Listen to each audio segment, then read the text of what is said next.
This classic episode of the Electric Playground is brought to you by P&P Games, your source for everything video games. Support the partners that support Electric Playground. Remember, this episode first aired in 1997.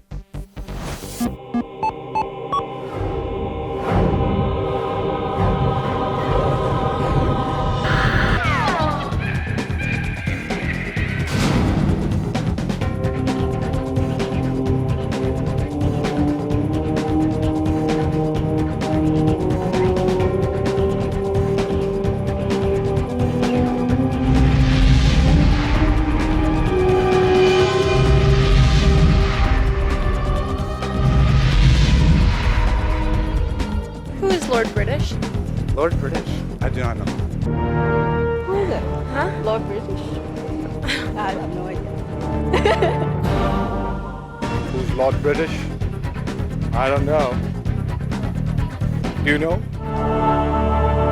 King Arthur? Something like that? Something over in the UK with Origin, I think. I'm not sure.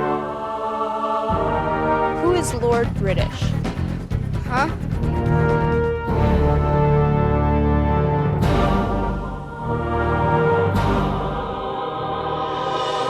The Ultima series has been around since the old Apple and Commodore days. I mean, it was one of the first computer role-playing games ever. It was really cool. It pitted you against like hundreds of computer-controlled characters. Well, Ultima Online substitutes those computer-controlled characters with like thousands of real people. Now, we had a chance to talk to Richard Garriott, also known as Lord British. Now, he's the guy not only created the game, but he also founded Origin. Let's see what he has to say. Hey, Victor Lucas for the Electric Playground. I'm at Origin in Austin, Texas with Richard Garriott, also known as Lord British. Yeah, nice to have you here. You've been through 8 iterations of the Ultima series? Exactly. Well, 8 of what we call the Cardinal series, so 1, 2, 3, 4, 5, 6, 7, 8. Okay. However, we have a lot of spin-offs, and of course the one we have coming up now, which is the Ultima Online product.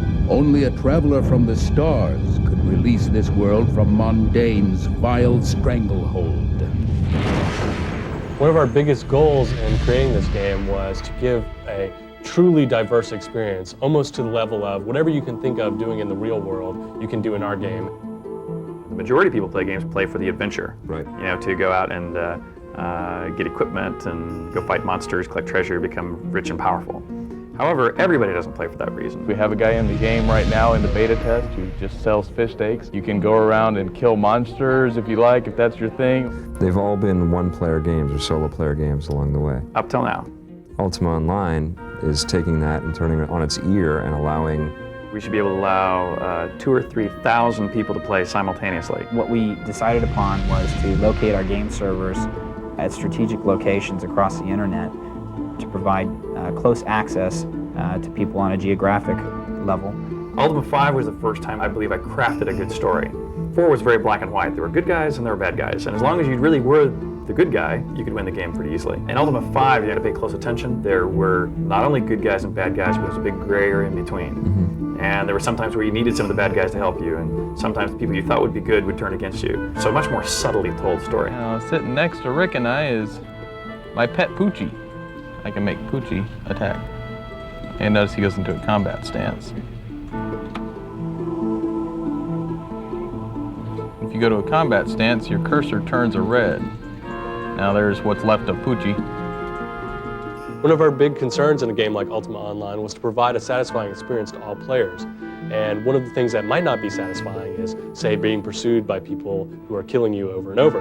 So what we've done is we've made the towns safe places where criminals are frowned upon in the form of guards on every corner who will basically fine you or attack you depending on the severity of the crime if you do something illegal. Ultima 4 was, I think, clearly the kind of the watershed of kind of getting it, kind of understanding the, what I really needed to do here as a craft. The game was for you to prove yourself to be a person of good virtue.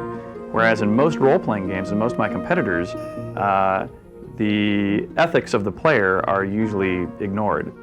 Twisting the awesome power of the gem of immortality to his will and so even though you're supposed to be the big hero, what you do in most games is you go pillage and plunder to become powerful enough to take on the evil guy He doesn't actually do anything evil in the game. He just sits there waiting for you to come kill him. Right. You just bust into people's homes and take stuff that you need and move on. Exactly. So Ultima 4 was the first time I said, wait a minute, this doesn't make any sense, you know. As you'll notice, I was attacked by a Mongbat here.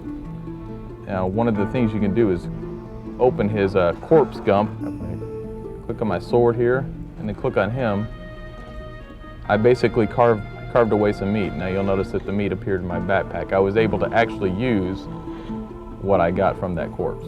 So when you release Ultima Online, you can actually become Lord British. In fact, that's a real exciting part for me. The character in the game, Lord British, will only be in the game if Richard Garriott is actually playing the game. Computer games are a lot like making music. You sit in the studio, or in this case, the building, and you create a game, and then you get it mastered on a CD, and then you sell it through stores to the public. In the case of live music, you also have concerts. And I think that's a very important feedback mechanism to artists in general. You know, not just see the sales numbers, but also get to watch people's response directly to their craft. You're almost jamming with them when you're online. Exactly. Electric Playground is here in downtown London, England. Now we've shown you the E3 show before, okay? That's the Electronic Entertainment Exposition, E3. It's where all the publishers get together and show off all the new games that are coming out in North America. Well, this is the European version. It's called the ECTS. That stands for European Computer Trade Show. Now, it's not as big as the US version, but there's still some very, very interesting things to show you. And let's take a look at some of them right now.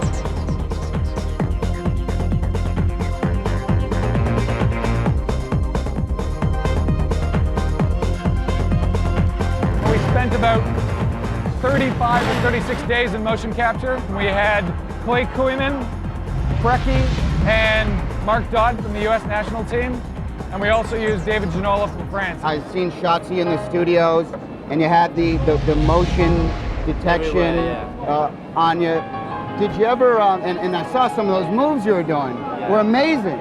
Did you ever fall on your balls?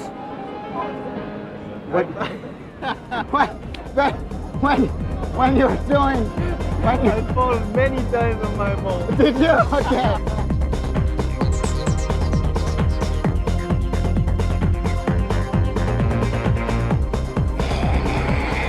Brian is known in the industry as being one of the only guys in charge who actually plays games. It's quite a concept, isn't it? You have to actually play the games when you make the game. It'd be like trying to write an opera having never seen one before. Exactly. You know, I don't know how you do it. So I'm here with Mr. Worm. All right, cool. What exactly you got here? Yeah?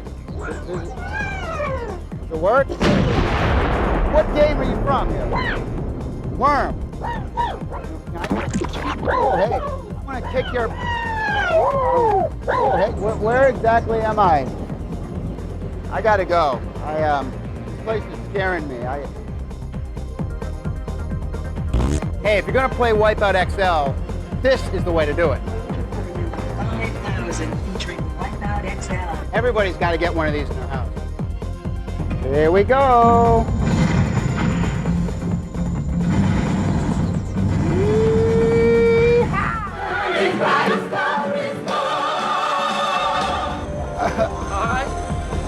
Get off. I'm all right. I'll be all right.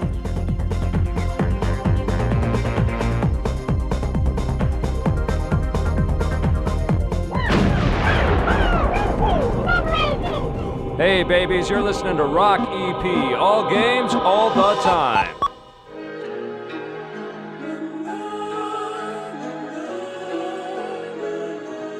Yeah, I got a girl I'm crushing on right now. Used to date one of my rivals, though.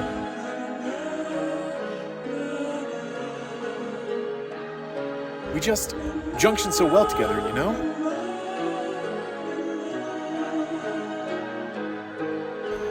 I met her at PNP Games. She said I was the best looking guy there.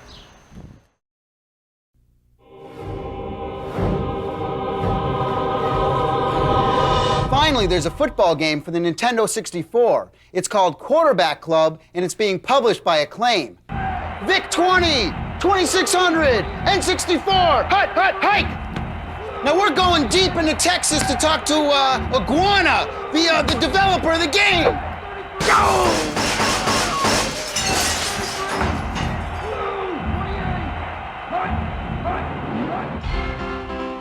I'm Darren Stubbington with Iguana Entertainment. I'm here with Victor Lucas from the Electric Playground. Good evening, Victor. How's it going, Darren? Great, how are you doing? I'm doing great. You got a great office, man. Thanks very much. This is very cool.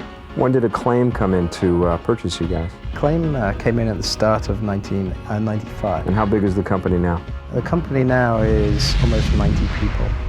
And at the time that Acclaim came in, we were about 25. So we've had a fairly exponential growth, but at the same time, a very careful, measured growth. What are some of the big titles that you guys have put together over the last few years? Well, obviously, our number one most popular game historically has been the NBA Jam series, NBA Jam, the Tournament Edition, and the College Slam, which were developed 16-bit titles originally, and then they became 32-bit titles. More recently, we've had great success with Turok, Dinosaur Hunter on the Nintendo 64. I am Turok.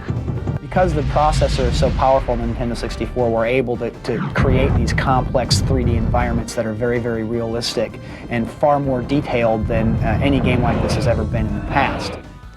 And we also, in the sports line, we have our NFL Quarterback Club series. Obviously this year we're releasing a Nintendo 64 version of that. The first versions that we did Sega Genesis, Super Nintendo. But obviously it progressed through PlayStation, Saturn, PC. And this year we're releasing PC and a Nintendo 64, which obviously is a 64-bit title this year around. First and 10. We're having a field day with it this year. In terms of technology, we've managed to incorporate a lot of the technology that we developed over the last 2 years for Turok. So we have a game that's running consistently at 30 frames a second. It's in high resolution, 640 by 480, which is something that no one's done yet in the US.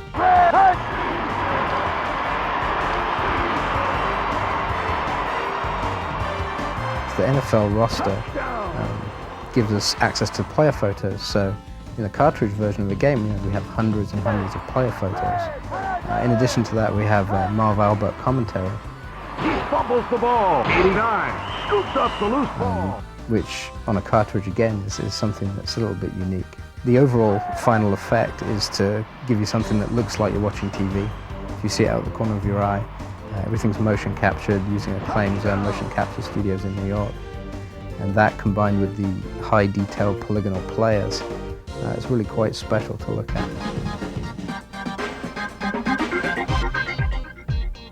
You have all the NFL teams in there? Yeah, this year we have the full NFL license, which is the teams, the stadiums, the team colors, correct season, rosters, as well as the Super Bowl game, which is part of the NFL license. This is Laura Croft. We've had a question going. Do you see this woman as sexy or sexist?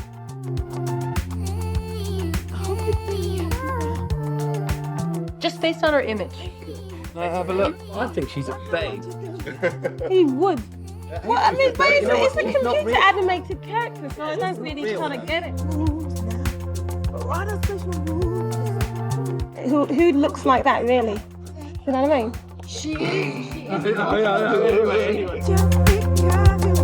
In Japan, they are actually creating artists that are signed to record companies on computer that actually don't actually exist. They have records out and do TV shows and everything like that, and they're like a computer animated characters. Virtual pop star.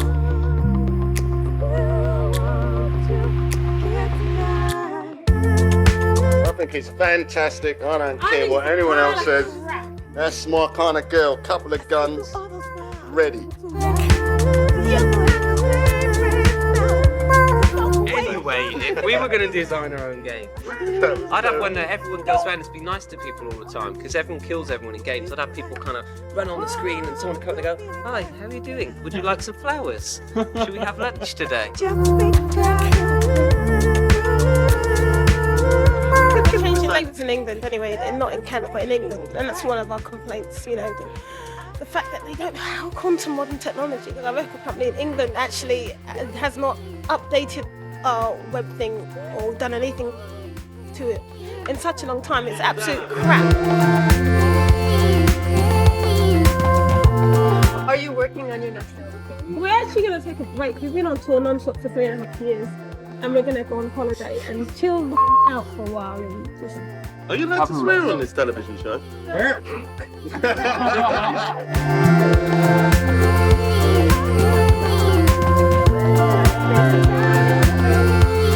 The Electric Playground will be right back.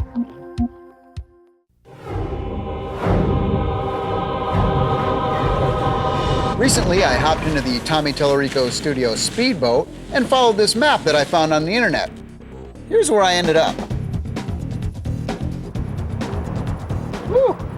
We are here in Sausalito, California to visit the Illusions Gaming Company. Oh my God, Tommy! Hey, what's going on, man? How you doing? Pretty good. Nice to see you. Speedboat, by the way, is a nice touch. Good, hop in. Okay, you ready? Let's go!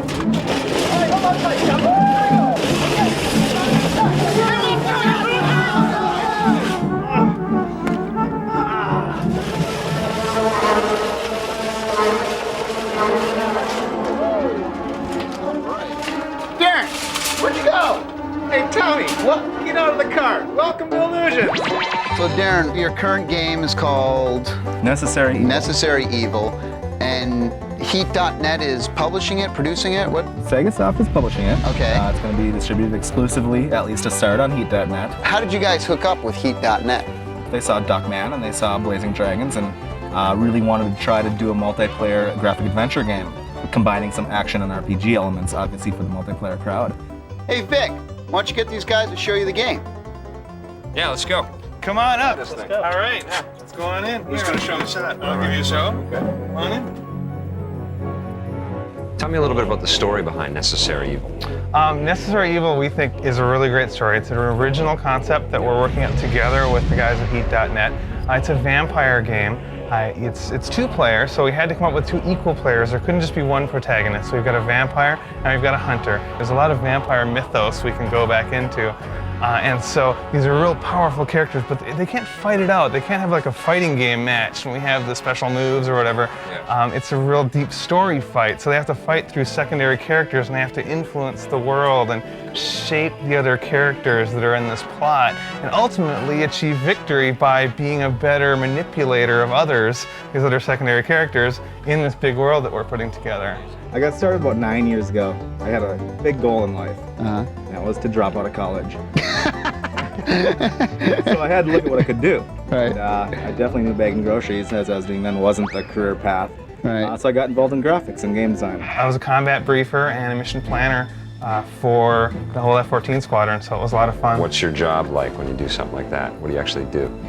Well, my main goal is to get up, brief the pilots, let them know what they're doing, do a little background work, tell them, okay, where exactly they're going to find the bad guys, what they need to blow up, where they need to go, what kind of pictures they need to take for us, and then send them on their way.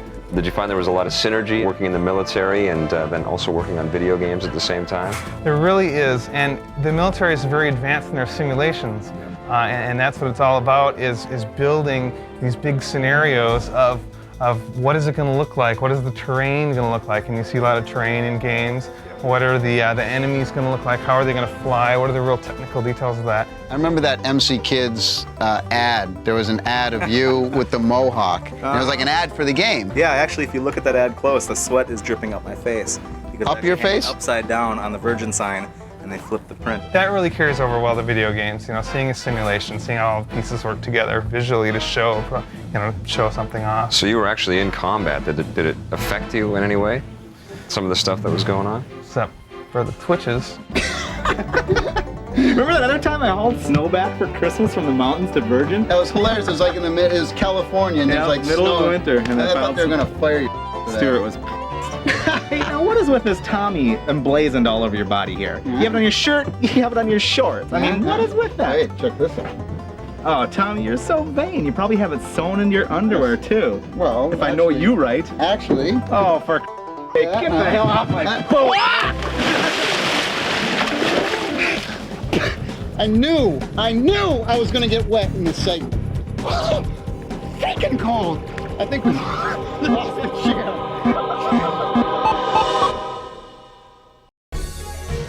Lee from PMP Games here. What do you think buying video games is going to be like in the year 2020? Someday, you might not even have to leave your home to purchase video games. Someday, you might not be able to hold the games you purchase in your hands either. Hey! Whether you can visit us at one of our retail locations in Winnipeg or online at pnpgamesonline.com, we appreciate your support as we support Victor and the Electric Playground Classic. Another classic episode of EP is coming up next week, so play it loud and play forever.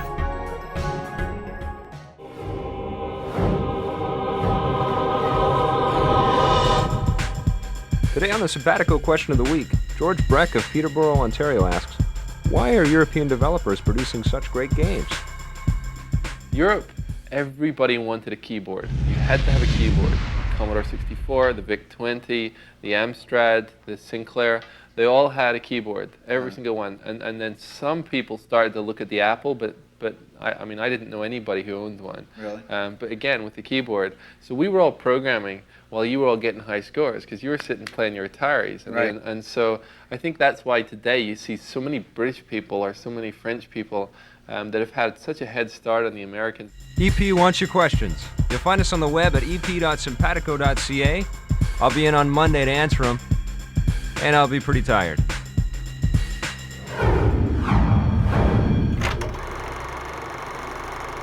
Crash Bandicoot 2 for the PlayStation. Crash 2, this game you gotta get. The effects and the graphics in this game are amazing. Yeah, I mean, it's beautiful. Absolutely beautiful game. I like when you're spinning around on the ice and you can see the reflection in the ice. Yeah. You get on a boat in the water and you're tooling around in this boat. You have a jetpack. I mean, the first Crash is one of the best looking games that's been produced. It still stands up. The graphics are great. And then what they've done is they've gone back, tweaked the graphics engine. The pipeline for the graphics is a lot faster. You can get more information in there. The textures are incredible. And the levels split off a little bit more than they did in the first game. It's not as linear as it was, which was my only beef with the first game. You can... What about the analog controller, though? Oh yeah, the analog controller kills, man. You gotta get one of those things, it's amazing. Yeah. Naughty Dog has totally gone up in my estimation. After seeing this game, they're definitely one of the best developers out there, man. They are really, really hot. Well done, Crash. I give Crash 2 a 9.8. Crash 2, I give a 9.5 out of 10. Cool. Croc. Croc, another great little platform. Now here's a game by Fox Interactive. This is hey. That sucks. Croc is the PlayStation version of Mario. I mean, it's the free-roaming 3D platform type of game, and man, does it look good. Yeah. If you play this game, don't even bother playing it with a digital controller. Oh, no way. You need the analog. Even with the analog controller, I still find it hard to get out of harm's way. If something's It's about no to... Mario, is it? Well, I didn't say. All I said was that the graphics in Croc were better than Mario. This is like Mario Boy over here, okay? If you say anything bad against Mario, he like attacks. The music is really cool. Oh, the sound. How about the sound? Yippee! What would you give Croc? I give it an 8.5. I'd give it an 8 out of 10, and I'm really looking forward to Croc 2. Mischief Makers on the Nintendo 64. Yeah, Mischief Maker. When I heard that it was 2D, I wasn't expecting too much out of it, but it was developed by Treasure out of Japan, and Treasure's pretty renowned for doing Gunstar Heroes on the Genesis. That was a great game. It's kind of a weird-looking game. Very weird. Yeah, there's all these little sort of demented happy faces throughout the game that you're sort of bouncing off of and jumping from. It's not an easy game. It's not something you just pick up and you beat right the first time you're going through it. And I like it because of that. I think it offers a little bit of complexity. And on the Nintendo 64, it's something new. Would you call a 2D platform game something new? Well, not for everybody, but for people that are just buying their first system and it happens to be the N64, then this is something new for them. Maybe I'm spoiled now. I didn't spend my money on an N64 to play a game that looks like this. I'd give Mischief Makers about a 7.5 out of 10. What would you give it? I give it a 6.7.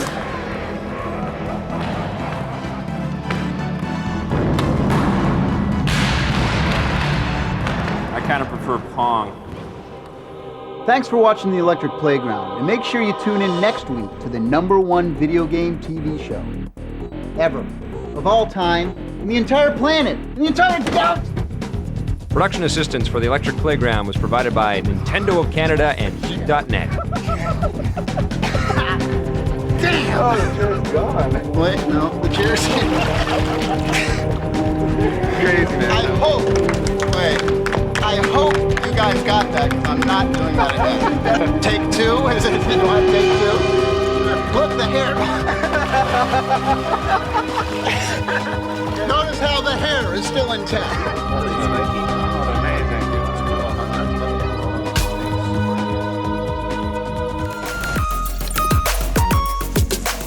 This classic episode of the Electric Playground was brought to you by P&P Games, your source for everything video games. Support the partners that support the Electric Playground.